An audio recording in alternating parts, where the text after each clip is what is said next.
young leaders. First of all, let me introduce myself. My name is Salsabila Defri, and I will be your Master of Ceremony on our second webinar, Youth in Action to World Environment Day. Let's have the word together. And before we proceed to the webinar today, I would like to express our sincere gratitude to our media partner. First, YCM Challenge. Second, Youth Life. Third, Youth Opportunities Hub. Fourth, the Apolitical Pipeline. Fifth, Scholarship Agent. And sixth, Intan Nusantara, who already helped us to make this webinar happen. And we Young C really grateful that we finally expand our registrant from 29 countries to 87 countries. And it is a great change for you to introduce yourself in the chat box. Right now, before we started, I would like to read the rules before the webinar started. First, to attend our webinar, kindly state your names to your country underscore your names. For example, Indonesia underscore Dea Salsabila. And whenever possible, please join with your camera on and using the virtual background that we already provide.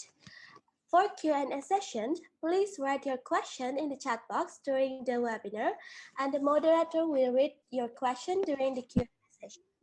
And please note that only people who attend the webinar until the end and those who fill out the feedback form will be given the e-certificate.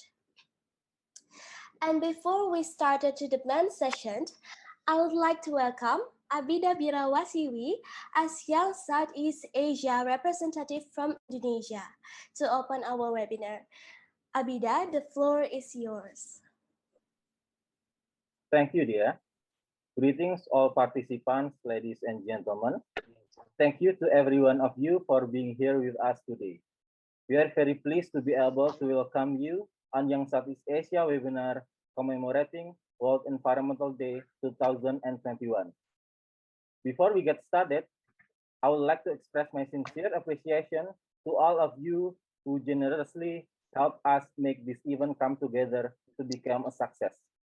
The youth speakers, my dear friends Intan and Haneen, organization partners, and all Young Southeast Asia members. We could not have done it without you. The webinar title is World Environmental Day, Let's Save the World Together.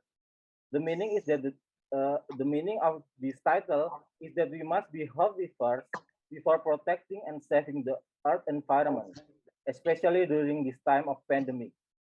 The way to be healthy during a pandemic is still to wear a mask.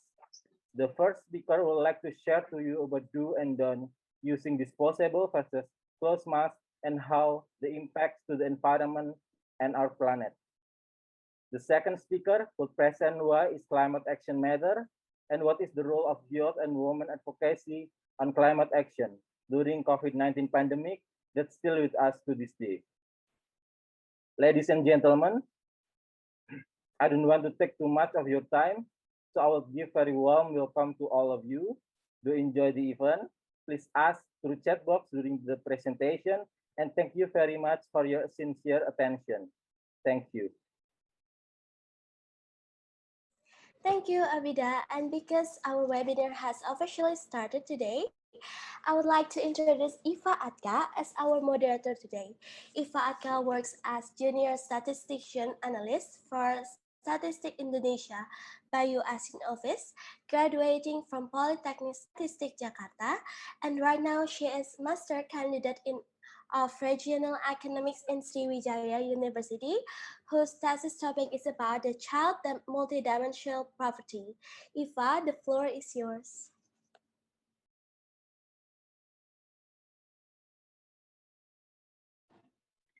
Hello, young leaders. Good evening. My name is Iffah Atqa. You can call me Iffah, and I'm the moderator of today's webinar. On behalf of the group, I want to say thank you very much for attending in this evening. Welcome to Young C's second webinar with the title Youth in Action 2. Let's save the world together. You will hear from two speakers for today, and I would like to introduce you our first speaker. Her name is Intan Mawaridhatul Ulla. Intan Ulla works as a medical doctor graduating from General Sudirman University. Now she is doing internship program at community health center in suburban area in Indonesia. This internship is a program held by the Ministry of Health and it provides the doctors to do community service. During this internship, Intan is also working on environmental health project, which is creating the CLTS, Community Lead Total Sanitation, village in her district. She was an awardee of Kennedy-Lugar Yes Program USA, and right now, she is volunteering in non-governmental organization named COFIDE, focusing on spreading awareness and empowering the community to combat the COVID-19 pandemic. And Ms. Intan Ulla, the floor is yours. Okay, thank you, Iffah, for the introduction, and thank you, Yangsi, for organizing this amazing webinar. And hello to all amazing participants. I am Intan, and I'm super excited to have conversation with you all today. And I know that we are celebrating World Environment Day, and you all wanted to make an impact. I said that because you could have been sleeping or doing exercise, watching movies, or doing anything else. But you chose to be here with me and Yangsi at this moment. That is why I'm so proud of you for making it here. And as Iffah already mentioned it before, I'm a general practitioner in Indonesia. And for over a year, I have been volunteering in COFIDE Indonesia to help combating the COVID-19, especially in Yogyakarta and Central Java. And it gives me so much awareness about how our community reacts towards this pandemic. So how we try our best to protect each other from contracting the virus. And then I also still remember at the beginning of the pandemic, many people are panic buying of the personal protective equipment. And then right now, many of us feel overwhelmed with all of these things. And then I also work in primary healthcare facilities in suburban area in East Java. And in my daily life, I'm taking care of non-COVID patients and also the COVID-19 patients who are doing self-isolation. Right now, the number of the COVID-19 patients are still increasing. And we also have the new strain of COVID-19 and it could spread faster. That is why we do not have any excuse to loosen up our protection. And on this environmental day, I will focusing on how we can save both ourselves and also the environment during this pandemic. And it's especially regarding the using of masks. I know that my topic may bring some questions from you, so I want to let you know that you can write your question in the chat box and I will address as many as I can in the time we have today. Next slide, please. Okay, so how do we live through COVID-19 pandemic? We have been battling with this novel coronavirus for about 1.5 years right now, and this virus has changed so many aspects in our life, in the economic, politics, environment, and also lifestyle, right? We have changed so much of our lifestyle already. And let me remind you all that this COVID-19 virus spread mainly between people in close contact with each other. It spread most easily in crowded setting, and then also in closed spaces with poor ventilation or through lung contact with an infected person. This is because as a person infected with COVID-19 virus, they breathe, talks, coughs, or sneezes. The liquid particles in a various size are expelled into the air. The larger size are called droplets, and then the smaller particles are called aerosols. So you can contract the virus if infected particles like the droplets or the aerosols come into contact with your mouth, your nose, or even your eyes. So please, whether you are inside or outside, always maintain a physical distance for at least 1 meter from others. And when you are in an enclosed or poorly ventilated space, the virus can spread easily. So in this condition, aerosols can remain suspended in the air or travel farther than 1 meter.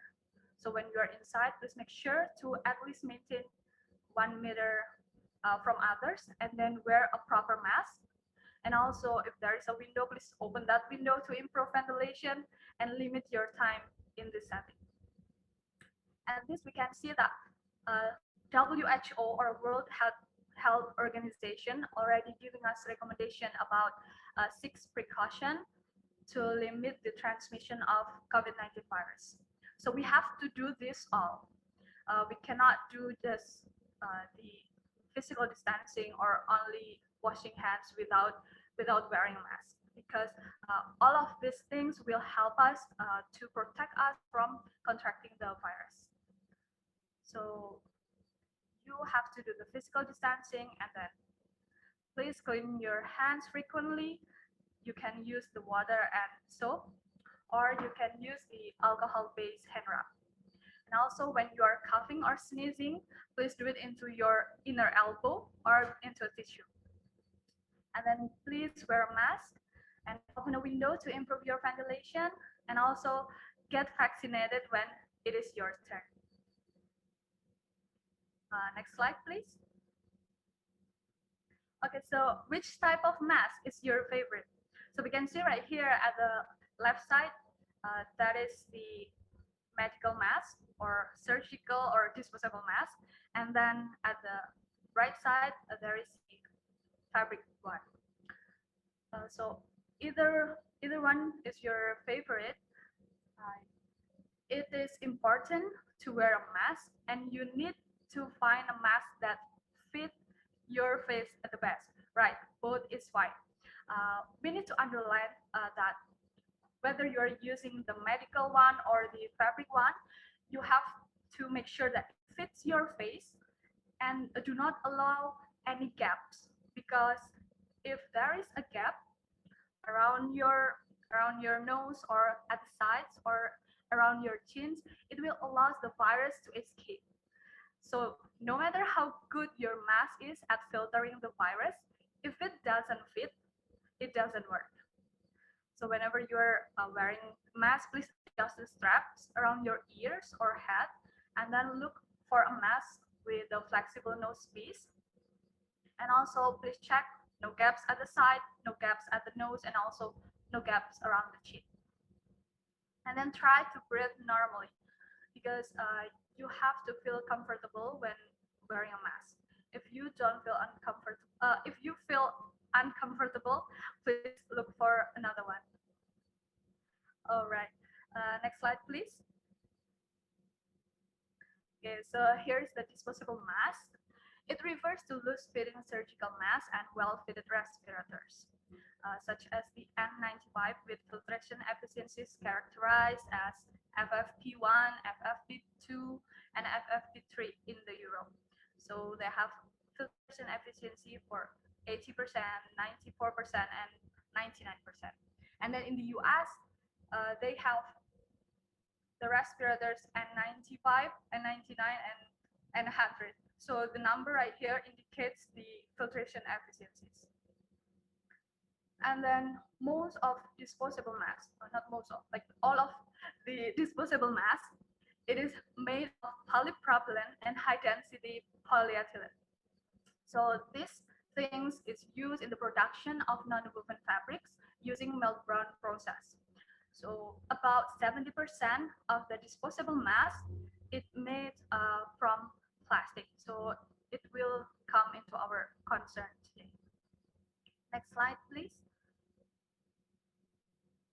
Okay, so here are to the previous slide. Okay, so this is the advantages by using disposable mask. It provides us with a better filtration efficiency and reduce the total amount of microorganisms expelled by coughing compared with the homemade mask. Because this disposable mask is following the rigid quality standard. And then this disposable mask, it can use for approximately 3 to 4 hours in a good condition, or it may longer. come in a various type of mask. So the weight of the disposable mask is varying around the world. Okay, next slide, please. Okay, and then here are the risks by using the disposable mask. So it will lead us to an environmental problem, especially when these disposable masks or the medical masks are used by the general public. It will concerning for us because these masks are made from a single-use plastic, and with them not being disposed of correctly, it will threaten the wildlife that inhabits our oceans.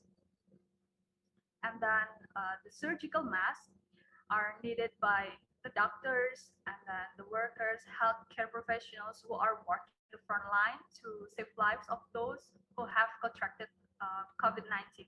And also it's needed for people who are at risk. So when many general public wearing this, we are concerned about the limited supply of it. Okay, and then the third point here, that public does not have the capability to dispose of surgical masks properly. So most of these disposable masks, when it is used by the general public, it will become a solid waste at the end. And many countries still don't have disposal guideline for general public who are wearing the medical mask. Okay, next slide. Okay, yes, thank you. So here's the picture of how disposable masks that are used by general public and not disposed of properly. With increasing reports on inappropriate disposal of masks, it is urgent to recognize that this is a potential environmental threat, and we have to prevent it from becoming the next plastic problem. So let's see the disposable mask at the upper left. So the common disposable surgical masks are made of 3 layers. The outer layers is made of non-absorbent material like polyester that protects us against the liquid splashes. And then the middle layer is non-woven fabrics like polypropylene and then polyester. It's created using a melt-blown process, which prevent droplets and aerosols via an electrostatic effect. And then the inner layer right here is made of absorbent material like cotton to absorb vapor. We noticed that polypropylene is one of the most commonly produced plastic, and the high usage has led to a large waste accumulation in the environment.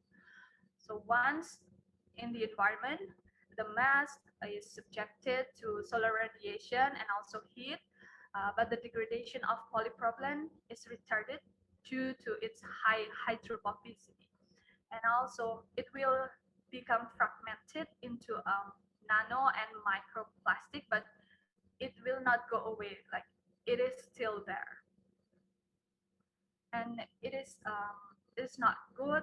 It is a threat for us because the uptake of small plastic particle, it can cause the adverse health effects by 3 main possible means, like the particle toxicity, the chemical toxicity, and also the pathogenic microorganism factors. Okay, next slide, please. So we are moving on to the fabric mask. So most of the fabric masks are homemade, but right now there are a few factories that already produce this fabric mask. So the advantages by wearing this fabric mask are it is reusable. So one mask can be reused over 50 times, and this means you are saving 50 reusable masks from being used, and those saving you money, right? And also the other advantages, it could keeping stocks of surgical masks that replenish. And by using this fabric mask, especially the multi-layer fabrics, not the single layer, so the ideal of fabric mask or cloth mask is consists from three layer of fabrics. So when we are using this multi-layer fabric mask, it can block up to 50 to 70% of fine droplets and particles less than 10 microns. Typically available fabric mask has at least this 50% of viral filtration efficiency, and this can be increased, and I will explain it later on. And it claimed to be environmentally friendly because when we are using the fabric mask, um, we tend to bring a pouch. So after we are done using it, like when we take it off, we will insert it to our pouch and then bring that home and then wash our fabric mask again. And that's rarely happen for the medical mask. Like people just throw away that medical mask easily. So that's why this fabric mask might become a choice that it is environmentally friendly. Next slide, please. Okay, so the fabric mask also has a risk. It has varying efficiencies, and it is because it doesn't comply with quality standards. So all people can make their own fabric mask, and it uh, it made that we have a varying efficiencies at this fabric mask. And then for many people, it's still concerning that this fabric mask may less effective. Actually, this kind of thing, like this less effective fabric mask, it's because uh, there are still many fabric masks that didn't have the ideal type, like have the three layers of fabric. And then it also may cause the environmental problems. So there are research or a study that reported similar environmental footprint between reusable mask to the surgical mask when considering to the use of the filters and manual washing of reusable mask. And also it depends on the reusability, times of use, and also the type of the filters that we use inside the fabric mask. Next. So what's the big problem that we are facing right now? Let's check this out. Okay, next. So globally, there are 129 billion face masks are used monthly. So it's about 3 million every minute. And most are disposable face masks made from plastic microfibers. This is an inappropriate disposal of masks, and we have to prevent it to become the next plastic problem that we already facing right now. The waste plastics are one of the most prevalent environmental pollutants today. Even before COVID-19 pandemic, there are over 300 million tons of plastic are produced globally per year, and most ended up in nature as a waste. And that plastic products cannot be readily biodegraded, but fragmented into smaller plastic particles that spread in the ecosystem. It is kind of similar to the throwaway living style for the other plastic products. The disposable masks have symbolized pandemic from 2003 SARS to COVID-19 pandemic. However, it is different from plastic bottles. For plastic bottles, 20% of it can be recycled, but there is no official guidance on mass recycle, making it more likely to be disposed of as solid waste. Next. Okay, so here are some headlines from the news regarding the disposal of the face mask. About a year ago, the idea that disposable face masks, gloves, and also wipes could become global environmental pollutants was not a pressing concern. the personal protective equipment was seen as essential for preventing the spread of COVID-19. Now, one imagine just how much of it would be needed for so long. Like we already go through this for 1.5 years, and then the production is exploded, and now the leader is inescapable. So globally, there are 65 billion gloves are used every month, and the tally for face masks is nearly twice than that. In a separate study, reports that 3.4 billion face masks or face shields are discarded every day. That's a huge amount of waste. And then all of these may be called disposable because they are cheap enough to be used once and then thrown away. But here's the hitch: they do not actually go away. So it is the problem that we are facing right now. Next. So do we need to sacrifice our environment for our own health or otherwise? Next. So let's save food. We have to be, we have to save ourselves. We have to make sure that we are not contracting the virus. We have to stay healthy, and then we can also save our environment. Next slide. Okay, so we can follow the World Health Organization recommendation on masks. They already have it on their site. Okay, next. So the WHO already give recommendation to us. There are two types of masks, the medical one and then the fabric mask. For the medical mask, it is recommended for health workers in clinical setting because it is on the use of personal protective equipment by the healthcare workers. And it's also for anyone who is feeling unwell. So it is including people with the mild symptom such as the muscle aches and then slight cough, sore throat, or fatigue. And then it's also for anyone awaiting for COVID-19 test result or who has tested positive. And then it is also for people caring for someone who is suspected or confirmed case of COVID-19 who are in a health outside the health facilities. And then these medical masks are also recommended for the following groups because they are at a higher risk of becoming seriously ill with the COVID-19 and might be dying of it. So it's for people aged 60 or over, and also for people of any age with underlying health conditions, including the chronic respiratory disease, cardiovascular disease, cancer, obesity, immunocompromised patients, and also patients with diabetes mellitus. Next. And then this is for the fabric mask.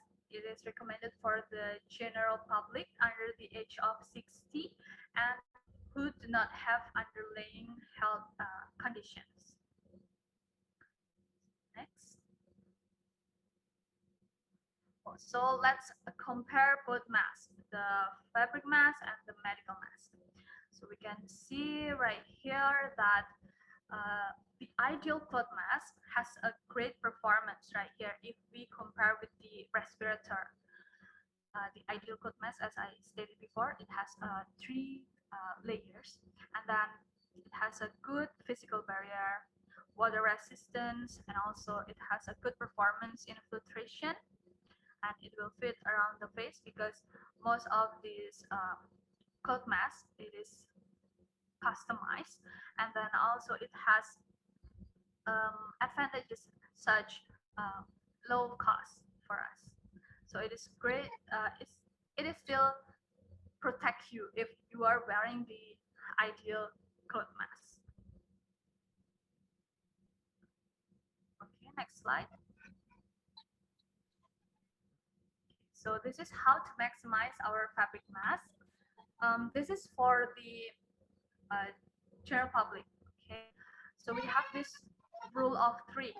So the fabric mask should be made of minimum 3 layers of fabric.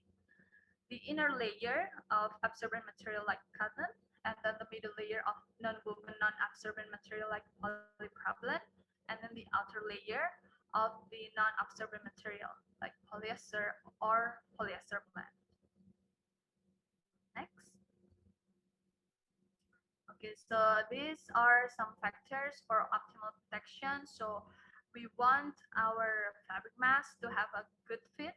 There is no gaps, and then it has a high filtration efficiency, and then it has the fluid resistance of the outer layer, and also the high number of filter layers. It is in a high thread count, and also it has to ensuring the good breathability. Next. So this is a study that has done by Willie. So this is the comparison between the respirators and the surgical mask and also the fabric mask.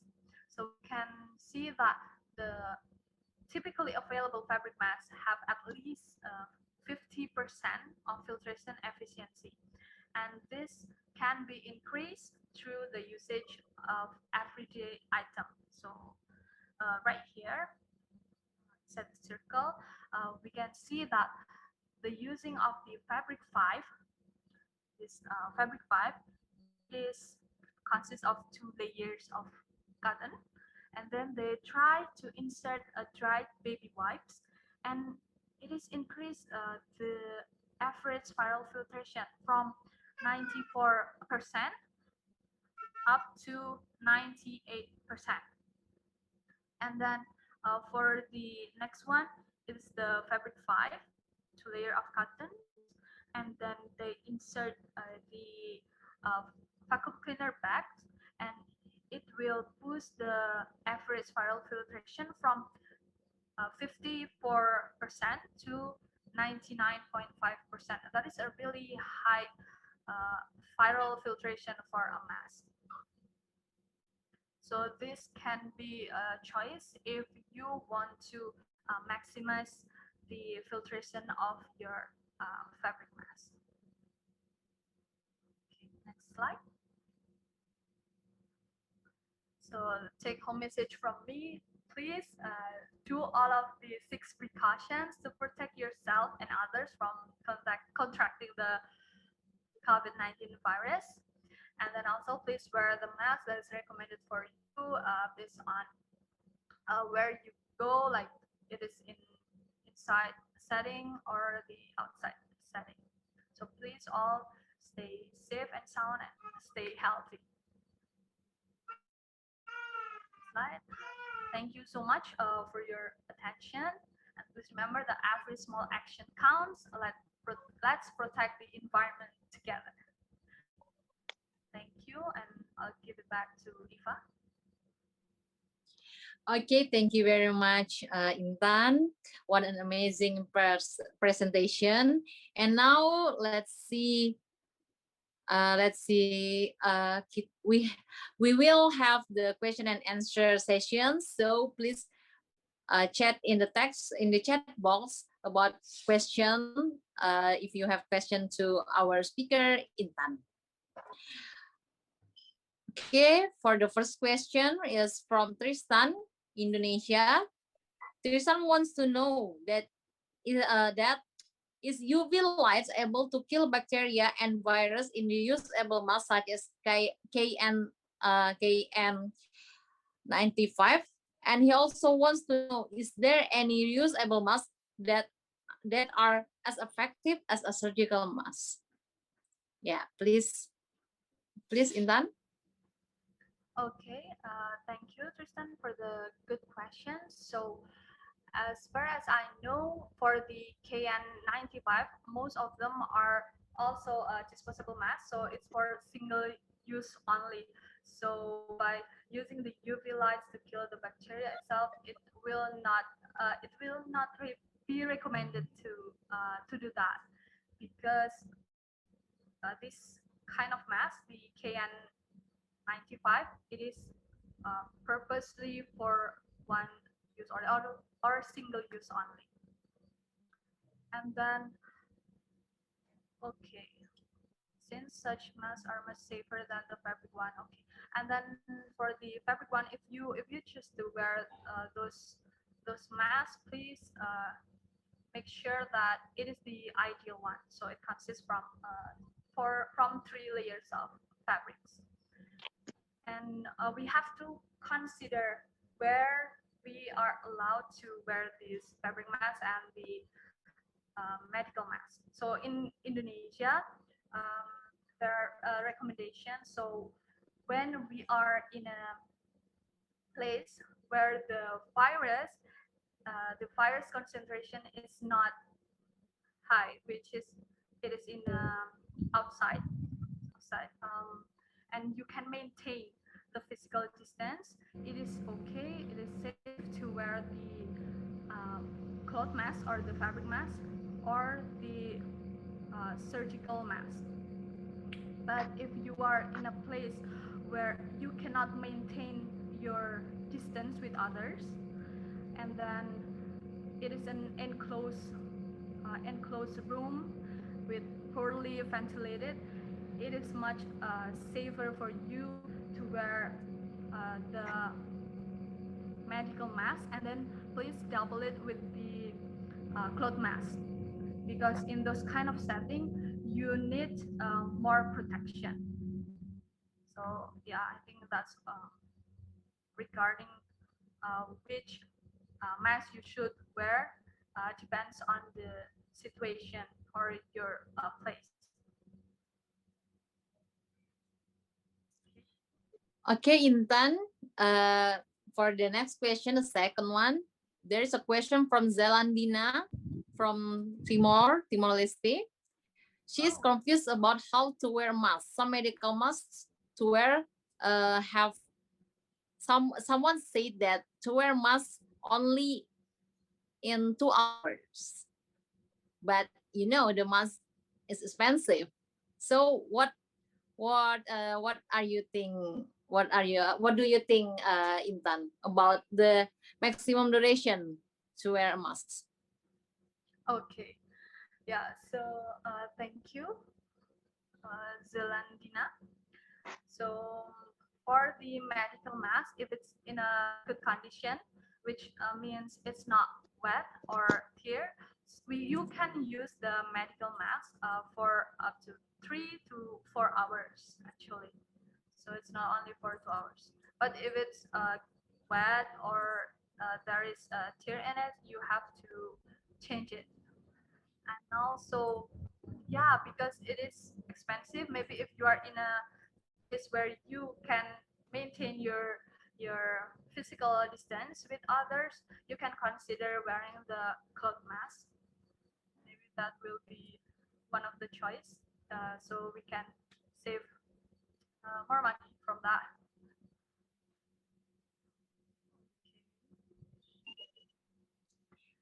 Okay, let's see. Yeah, before thank you very much for your question and answer. And now let's move on. Let's move on to the break, the 5 minutes break. Oh, there is still the question. Is there any question you can type in the chat box? Okay, we will have the third one from Yong Yi, Malaysia. Does packaging the used disposable mask will help in some way, just like how we categorize the things before recycle? Because his country suggests to wear 2 masks or double masks. It says that wearing cloth mask plus medical mask is more efficient than wearing 2 or double medical masks. Why is it? Okay. Do you have any? Yeah. Okay, Please, so Intan. Okay, thank you. The first question from Yong Yi. Okay. Yong Yi. So does From Malaysia. packaging the use disposable mask will help in some way? it is depend on the country. You have to check, because in my country, if the general public they use this disposable mask, we do not have a certain guideline to recycling it, and it is kind of difficult to maintain the public, the general public, to collect and manage this kind of waste. So from the health ministry, they only give recommendation for the general public to uh, soak the disposable mask with the chlorine in order to kill the virus, and also they can dispose it after that in small pieces in order to prevent it from other people using that used mask. I think that gives you the picture about recycling these disposable masks. It's in many countries. There's still many countries don't have an exact guideline for recycling the medical mask, because as far as I know, many people still concerning about the microorganism that's lay on the top of the medical mask.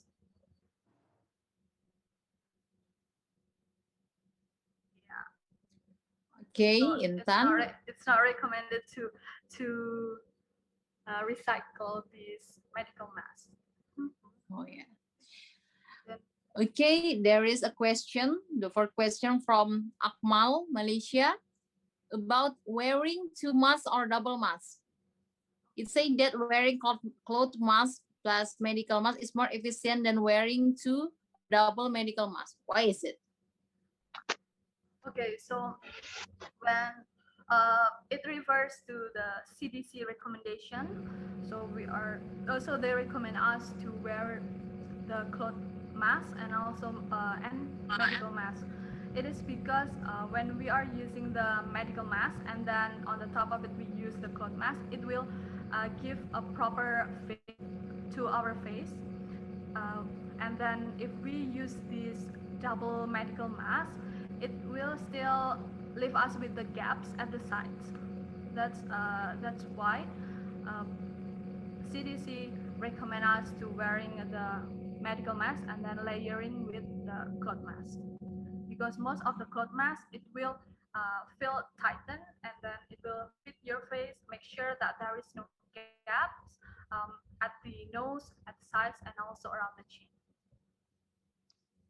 That's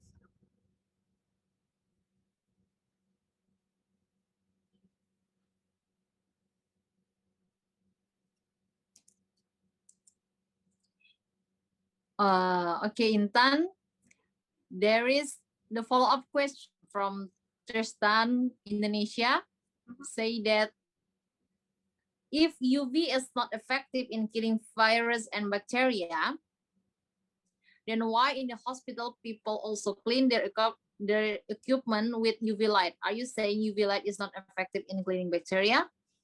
okay. So okay, thank you. Okay, so for this UV light, if we are using the N95, it will help to kill the bacteria. So let me, or maybe I'm mistaken in explaining it. So the thing is, this UV light might kill the bacteria, but it is for the mask, like the respirators, like the N95. But if you use the KN95, it is not recommended to reuse it, even if you are already using the UV lights. Okay, thank you very much, Intan. And because the time is up for the Q&A session, so thank you very much for your excitement. But we are sorry for the unanswered question. So if you want to know more about Intan presentation and further question, you can email her in in her email or just DM in Instagram. So now we know the difference between the disposable masks and the fabric masks and their effectiveness to protect us and their impact to the environment. As Intan said, remember, every small action counts. So let's protect the environment together. Okay, before we continue to the next speaker, we will have 5 minutes break, and please answer the simple pop-up question on your screen. Okay.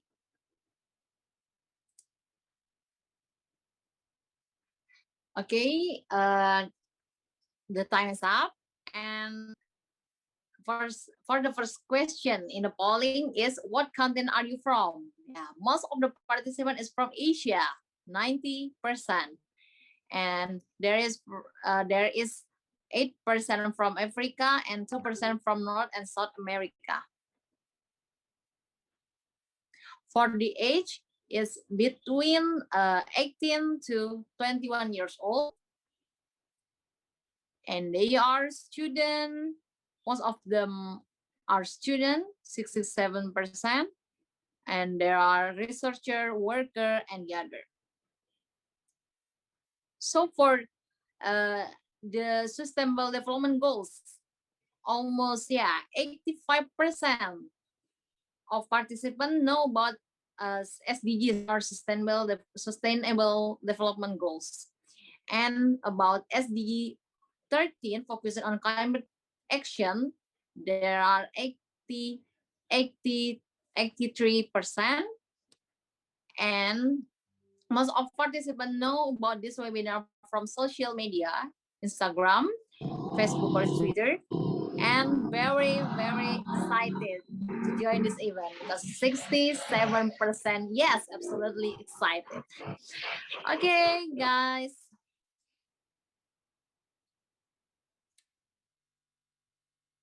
Yeah, time's over. Okay, I welcome everyone who just join this event. And now let's move on to the second speaker, Miss Haneen Mraiyan from Jordan.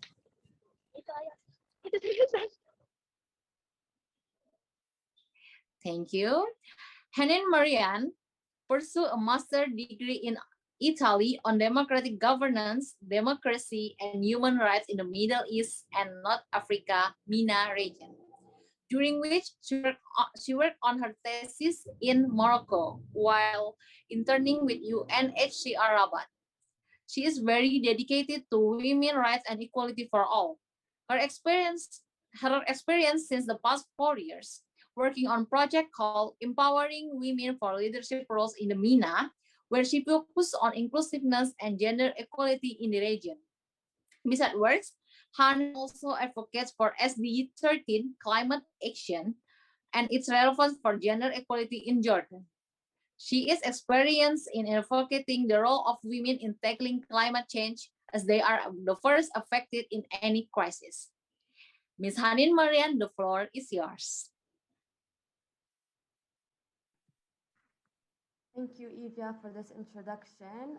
Good morning, good afternoon, good evening, everybody, wherever you are from the world attending. I would like to thank Yangtze for this opportunity, and I wish everybody a happy Environment Day. As Ms. Eva mentioned, I'm a women's rights and gender equality advocate. It's something I'm very passionate about, and not just a 9-to-5 job. I still can't believe it's 2021 and women are still demonstrating for equal rights and equal opportunities. Countries that are more inclusive have proven to thrive better. And when I say more inclusive, I don't just mean women, I mean women, youth, and all sectors of society to be part of the decision making. Today, I will explain briefly in my presentation about the role of youth, and I will also speak briefly about the role of women during COVID-19 pandemic in tackling climate change. So if you guys would let me share my screen.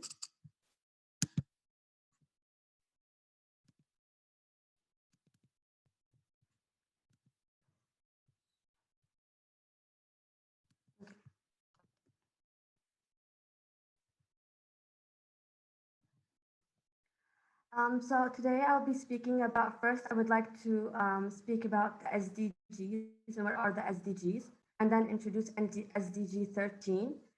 And then I will speak about climate change, why it matters, COVID-19 and climate, the role of youth and the role of women. And I will also be giving examples from Jordan, as it's the area I work in. So before I speak about SDG 13, in 2015, the United Nations General Assembly set up 17 SDGs. The goal of this was to achieve a better and more sustainable future for everybody, where nobody is left behind by 2030. The SDG framework has a total of 17 goals, 169 targets, and 244 indicators, of which 93 are environment related. To be specific, SDG 13 is climate action. It's take urgent action to combat climate change and its impact. Okay, so what's the goal? The goal is to take urgent action to tackle climate change and its impact. I think right now, especially after the last decade, it's not a matter of a question of does climate change exist or not? Is it really a problem? We're way past this conversation. Climate change is a serious problem. It's what are we going to do and what actions should be taken. 2010 and 2019 was recorded the warmest decade ever, bringing with its massive wildfires, hurricanes, droughts, floods, and other climate disasters across the world. And there was no exception for climate change. Everybody was affected. So how are people being affected by climate change? Climate change is affecting every country in the world. It's distributing national economies and affecting lives and livelihoods, especially for the most vulnerable. Weather patterns are changing, sea levels are rising. You could see that the countries are recording really high temperatures all over the world, and weather events are becoming more and more extreme. 2020 and 2021 are not showing any exception for the previous decade, as we continue to record massive and high records, and it included climate disasters as well, COVID-19 being an example. Okay, so now we're going to speak about COVID-19 and climate change. So it was expected for climate change to cause around 250,000 deaths annually between 2030 and 2050. COVID-19 has already claimed the lives of 2 million people worldwide since the start of pandemic. I think maybe now it's the numbers are higher. This was the recent number that I found. I might be wrong, but I would provide all my references at the end. Both the COVID-19 pandemic and the climate change are known to impact certain demographic groups more than others. Research has revealed that the vulnerable and disadvantaged pay a greater price in both scenarios, with people in poverty suffering the impacts of climate change and the pandemic more so than the rich. And this is also the situation for climate change, that the vulnerable and the poor have suffered much more than the wealthy. Was climate change a casual factor of the COVID-19 outbreak? I'm not so ever an expert or a medical doctor. I have, however, done some research and read, and this is what I came upon. I will provide all the references at the end. In 2021 January, so this year, a paper published in the journal Science of the Total Environment revealed evidence that climate change may have played a direct causal role in the emergence of the virus responsible for the COVID-19 pandemic, which is the severe acute respiratory syndrome coronavirus 2. For many years, the World Health Organization, WHO, has highlighted that there is a direct link between changing environmental conditions and the epidemic diseases. So there is a link, and scientists are still studying the link between that, but there is a link between the changing climate and the diseases that are coming. So after saying all of this stuff, I would like to speak about the positive environmental aspects. So the pandemic situation improved the air quality in different cities around the world. It reduced the GHG emissions, lessens water pollution and noise, and reduces the pressure on the tourist destinations. with countries all over the world having lockdown, travel restrictions, slow down economic activities. These were the positive environmental effects.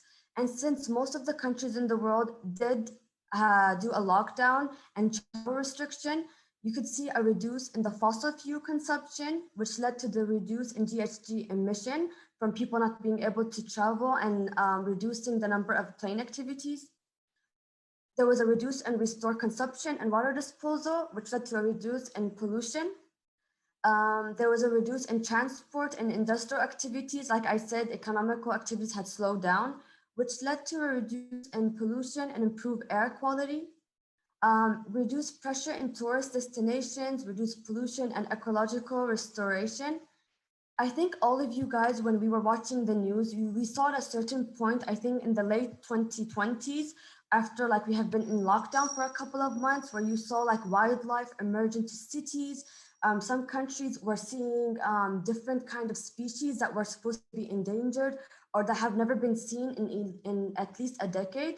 So all of that contributed positively to the environment. However, that being said, unfortunately, there was very high negative environmental effects of COVID-19. It being the PPE use and the pressure on hospitals and the hampering in recycle activities, because all the world's effort was focusing on battling COVID-19 as it was a pandemic and it was a sudden pandemic and countries were still learning how to deal with it. So all the governmental and international attention was focusing on tackling the pandemic. And I think we were not taking into consideration the effect that it had on the population and the effect it had on the environment. So some of the negative environmental effects was the increase in medical waste and hazard waste. I can say this especially in 2021, since now we're moving into like the vaccine era. So it's not just lockdown and like using masks, people are getting vaccinated. So vaccinated with one-use steerings. Hazard disposable of PPE plastic, which means personal protective equipment, such as masks and other protective gear. And that led to plastic waste and soil and water pollution.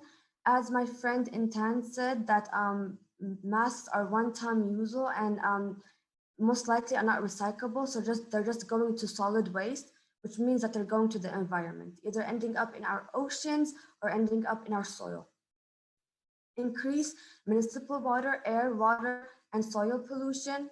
Like I said, everything ended up going either in the ocean or ended up going in the environment itself.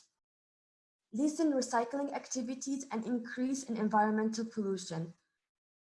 All the world's effort was going on tackling the pandemic. So everybody was focusing on that. There was no focus on the effect on the environment and the post-COVID-19 effect. So I think the recycling activities was decreased. And in the beginning, in general, recycling isn't very common in all parts of the world. So now we'll talk about youth during COVID-19 pandemic. So in every crisis that happens around the world, youth always play a very crucial role and important part. Whether that being raising awareness and enhancing connections, or supporting others, or addressing the environmental impact of the crisis, or safeguarding human rights, or saving lives, youth played a crucial role, and COVID-19 was not any exception. So the role of youth advocacy for SDG 13 climate change during COVID-19 pandemic, as I said before in the previous slide, in all types of crisis, whether that be climate change, political unrest, natural disasters, young people and youth-led organizations always take action and always are the ones that are most impacted. During COVID-19 pandemic, increasing numbers, youth have played a crucial role in combating the spread of the virus and working to mitigate and address the pandemic environmental impact. While COVID-19 slowed down all kind of activities and all kind of aspects of human life, this was not the case for youth. Youth engagement increased instead of decreasing.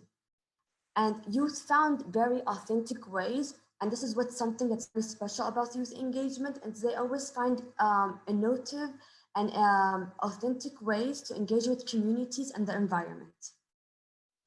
Remarkable young leaders, and there's so many names that we can mention, but I personally don't like to tie people's faces and names to causes, as I think the cause should be for the cause itself. But there's so many names that we can mention that were frontliners in their communities, both in terms of the pandemic response and also in terms of the critical climate action work they were advancing. So for youth, it's not a matter of choosing one over another. For them, it's very important that we have no other planet. So there is no planet B. As we begin to recover from the pandemic, advocating and lobbying the importance of youth in tackling climate change and COVID-19. So what's special about youth advocacy for SDG 13? So first of all, youth are adaptable and used to quick pace of life and recurrent changes, and can easily make low carbon lifestyles and career choices as part of their daily lives. Also, environmental education is a very powerful weapon to combat climate change, which is in favor of younger generation. So we should decision makers and government should be very keen in putting environmental education as part of a curriculum for youth, as it has been proven to be a powerful weapon to combat climate change. Also, young leaders have a unique ability to hold decision makers to account. That's because everything that the previous generation has taken decisions, the youth are the ones that are witnessing all the side effects of that. So as a result, you can see all over the world, we have international organizations and governments that are dedicating platform for young advocates to offer insights on issues that matter to them. So because youth are going to be the one that are going to be the future leaders in the upcoming, in the future, it's very important that we have them as part of the decision making. So you can see all over the world, governments and decision making are putting more efforts and more money to have youth being part of the decision making. So you'll see youth forums, conferences, platforms that are dedicated just for youth advocates, and to see what the insight that they have regarding COVID-19, climate change, or any aspect of society to say. So I would like to say, just mention the UN Interagency Network on Youth Development Statement. Youth people are part of the solution, actively contributing to efforts to reduce the spread of virus and to mitigate the pandemic's impact. Young people, as torch bearers of our sustainable development, are advocating for environmental action to drive transformative change at scale to leave no one behind. So I put photos of examples of youth lobbying during COVID-19 pandemic for the environment. So you can see one of the many logos that you could that were repetitive. There is no planet B. Save our planet. You could see that youth were made up the majority of demonstrations where they demonstrate for decision makers of government to take urgent action to combat climate change, as time is not in favor of us. And they will be the ones that will be living in the planet in the future. Now I would like to speak the role of women during COVID-19 for SDG 13 climate change. So women continue to be underrepresented in all aspects of society. That being said, they play a crucial role in tackling climate action and also during the COVID-19 pandemic. Countries where women were leading during COVID-19 have proven better effects than other countries. I don't have the exact country names right now, but I think we can Google it and find them. Or if you can send me an email, I can send you all the details of the countries that were led by women that proven to be more effective than others. Despite women being disproportionately affected by climate change, they still play a crucial role in climate change adoption and migration. Women have the knowledge and understanding of what is needed to adapt to changing environmental conditions and to come up with practical solutions. But they are still a largely untapped resource. Like I mentioned, they play a crucial role, but they still continue to be underrepresented. As managers of household budgets, women can play an important role in promoting sustainable household consumption and investment. Their lifestyle and purchasing decisions on behalf of the household can have sweeping implications for lifestyle, food, architecture, and energy. I'm really against stereotyping the role of women because I personally think, and no, it's not I personally think, women play a crucial role in all aspects of society. They should be part of decision making. This is something I cannot emphasize more. But in certain areas in the world, women are they lead households. So they are the managers of household budgets. So that should be taken into consideration. Socially constructed gender roles result in different attitudes in relation to the environment and different possibilities for women and men to act as agents in environmental change. So there's different social constructed gender roles all over the world. So in different part of the world, there's social norms that affect it. So we should take that in consideration when we are gonna tackle the role of women in tackling environmental change. Now I'll be speaking about Jordan and our work in Jordan. So Jordan is a country in the Middle East, if the participants don't know. One of Jordan's biggest assets is its human capital. So Jordan has one of the youngest populations in the world. Today, 63% of the population is under 30 years of age. So a big part of sector is made out of youth. If these young people are to shape the future of the kingdom, their understanding of climate issues and engagement in climate action is crucial. So like I said, it's so important that environmental and climate change be part of the curriculum in schools because these young people will be part of shaping the future, not just for Jordan, but all over the world. Okay. So young people in Jordan are leading the change. It's not just in Jordan, all over the world, like I mentioned. But I'll be speaking from my experience of young people in Jordan leading the change. So first of all, turning waste into a sustainable business. So I'll have a statement from a young girl. Her name is Mraiyan. She's 23. She founded a social startup called Eco to tackle the growing waste problem in Jordan through organic waste prevention and management service. So this happened during the pandemic from 2019 up to now. These are young people all under the age of 30 that came up with initiatives in their community to try to find a solution or contribute to a solution in the area. Who made my clothes? Ending fast fashion to save the planet. This is something I can say I'm very, very guilty of as well. So we have Injude, also a young, talented woman. She's 23 years old. She is a textile designer who recycles objects to create unique fashion accessories. And then we have promoting recycling for a greener future. Muhtasam, he's 16, he's from Sudan, but he came to Jordan and he's concerned about the amount of paper sent to landfill. So he created a smart garbage bin for paper waste with a sensor that sends a notification to the nearest recycling center when it's full. So as you can see, there's small initiatives with huge impact, like Who Made My Clothes, ending fast fashion.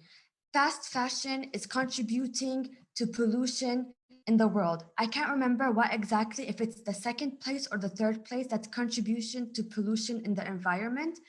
We need to be more aware and more sensitive of where we buy our clothes, who made our clothes, the ethical situation or the environment our clothes were made in. Fair trade labor is something to take into consideration. Thrifting could be an option. I mean, if you want to invest in clothes that you don't wear just for a season, like seasonal clothes that will stay with you for years and years to come, that are environmental friendly as well. So you can pay attention if they're cotton, where they're made in. All these things should be taken into consideration or remembering when you're purchasing your clothes. Also, like I said, turning waste into sustainable business. Youth in Jordan were the first to come up with like fashionable and trendy masks. So instead of wearing those disposable one-time use masks and throwing it away, which will end up going to solid waste, you could buy, they were making very trendy and like eye-friendly and environment-friendly recyclable masks, and you can just wash them every day or every 2 days or every 3 days with water and wear them. And as proven medically, they are as effective as wearing the disposable mask, and they're environmentally friendly. Promoting recycling for a greener future, when taking into consideration purchasing from something like a water bottle or to something that you are wearing, you need to know where will it end up when it's finished. So, like the case of Jordan, I work in event management, so we did many events, and unfortunately, due to the government restrictions and requirements, we were forced to use one-time use plastic in every event.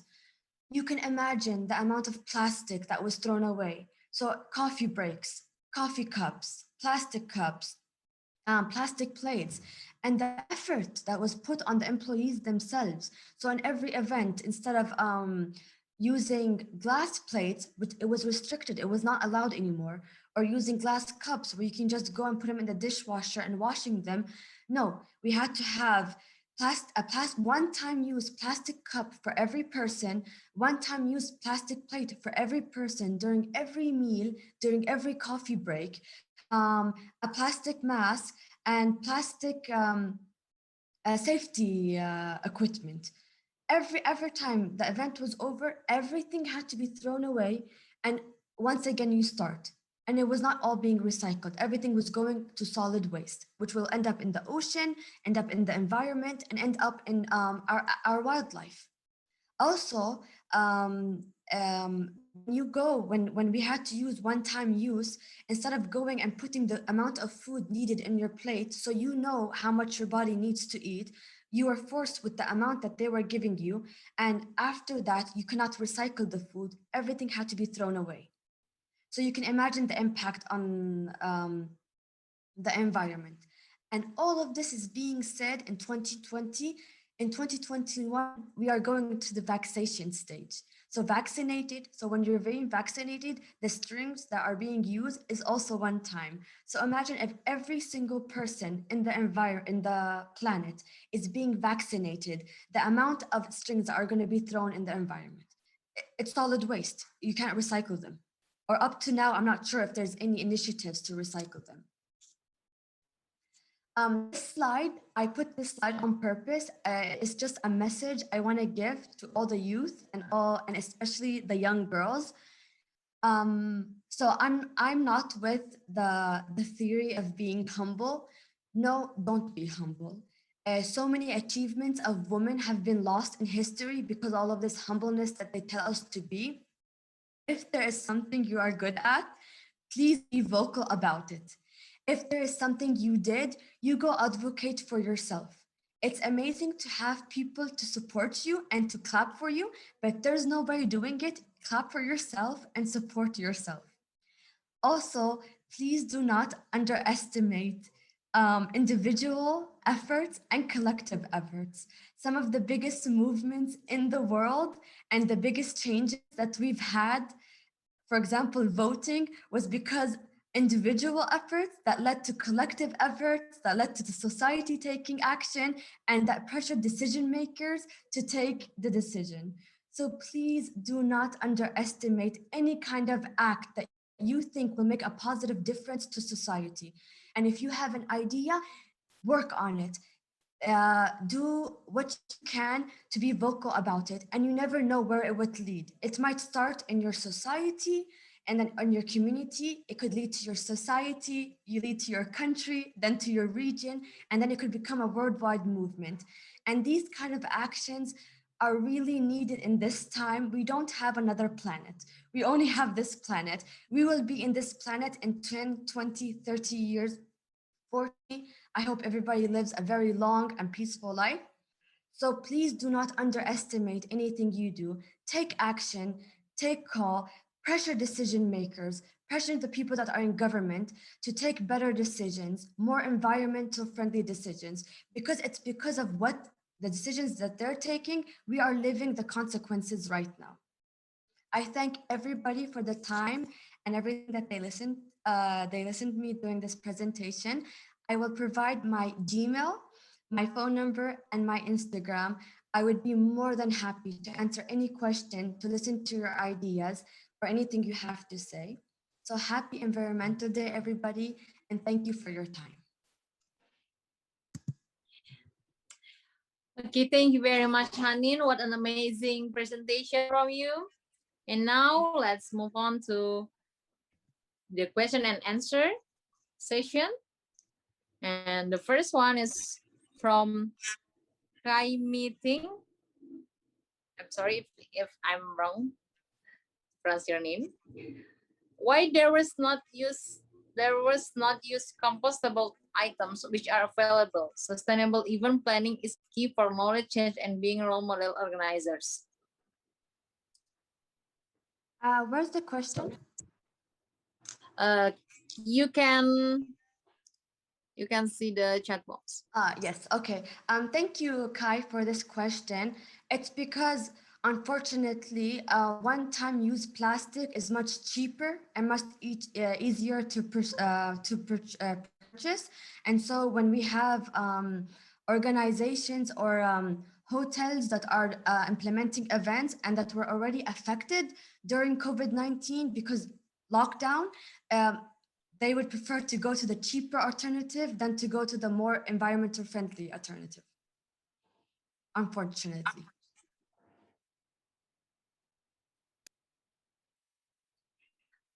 Oh, yeah. Before the second question, I want to remind you to fill the attendance and feedback form for each certificate. And there is the link in chat box. Okay, let's move on to the second question. Second question is from Kylie Christian from Philippines. Countries should implement laws that will require plastic companies to think for alternative to recycle their products. What is your opinion, Haneen, about the statement? I mean, I think it was very clear my passion and my aggression at the end. Yeah. Of course. Yes, that's why I said youth play a very important role, because youth can pressure and can lobby to pressure decision makers to take these kind of decisions and laws that impact the environment and impact our everyday lives. So like I said, do not underestimate collective effort of youth. So if there is something you are not happy about, or there is something you think that you can do something about, don't hesitate. I mean, go to the street and request change, request positive change. And you never know where it'll end up. It can be contagious and go all around.